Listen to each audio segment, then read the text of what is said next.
Kwakwaka'wakw, Nuguam Ogwilakame, Kwakiutl lacha Namgis, lacha Kwakwaka'wakw, Kwakiutl lacha Yelis. I just said that my name, I gave you my native name. I'm from a little village called Alert Bay, and my tribe is the Namgis tribe, and I'm from the Kwakwaka'wakw nation. With the Kwakwaka'wakw worldview, it goes way back. In the animal world, a lot of our old stories talk about land and animals and things before human beings were. So the stories talk about how humans came after the animals. So because they came after, human beings came after animals, animals have a lot more wisdom. They have a lot more life experience collectively. And when the humans came along, they had to be taught by the animals how to live properly in harmony with nature. A big part of that with the salmon is the salmon are so abundant, and we lived off them primarily. But because our worldview, the Kwakwaka'wakw worldview, sees the animals and the creatures and all of the forces in nature as equal, if not greater, than human beings, which is different than the Western point of view. So when you have this, the salmon coming up the river, and when our people were harvesting them, they call them the supernatural ones because we depended on them. There are deer, there are other fish, there are clams, there are these other creatures. We depended primarily on salmon to live. Because they're also a people, we have an agreement with the salmon people. And that agreement is based on nature and the world that we live in that happens in a cycle.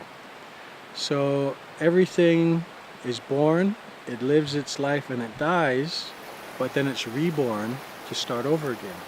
The traditional fishing methods depended a lot on the geography that you're fishing in.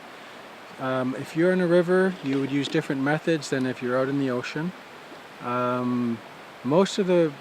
Because the technologies didn't exist, like the purse seines that they have now or the gill netting technology, most of the fish would be caught when the salmon were going up the river. And you would have, with our people, different homes. You'd have the summer homes and you have the winter homes. So in the seasons when the fish were going up the river and the different species had their different times they would be going up, our people would be going up to the river to harvest the fish out of the river. They had their fish camps and they called it wiwamis. The traditional way that we were taught, was given, let me put it that way, the way that was given to us of how to relate to the nature and all the gifts and the things that were given to us is you only take what you need, right? You only take what you need to live on. That's the agreement that nature and all the animals gave to us. If you take too much, it throws everything out of balance. And a huge part of that balance is having the respect for the salmon, for the forest, for nature and the cycles that happen. When we stop seeing the sacredness, when we stop seeing how delicate the balance is within nature, when we refuse to take only what we need, it throws all of those cycles out of balance. And the wisdom that has been given to tribal peoples, and you got to remember we all started as tribal peoples, is we have to make sure the cycle continues in a healthy way for the next generations. It was done for us. Our ancestors took care of the cycles, took care of the offerings, took care of their relationship to the land, to the animals. so that we can have it. And the teachings that go with that are about balance. And when we step outside of that and no longer follow that, we suffer. And the world that we're living in today is a direct result of us not taking care of the cycles like we've been taught to. And the climate change is a byproduct of that, because we're not taking care of the forests. We're not living up to our agreements that we have with the animals and with the elements like the water. This particular song comes from the Kwakwaka'wakw, and it talks about the salmon being supernatural. And it says when they come to the beach, they will have eagle down. They will be covered in eagle down. Eagle down for us is a very, it's the highest power we have for healing, is the eagle down. So if something is covered in eagle down, it's getting rebalanced, it's getting healed. So when those salmon come to us and they're covered with, it says they're covered with eagle down and they're coming. So I'll sing that song for you. Thank you. Yo-ho!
Kwakwaka'wakw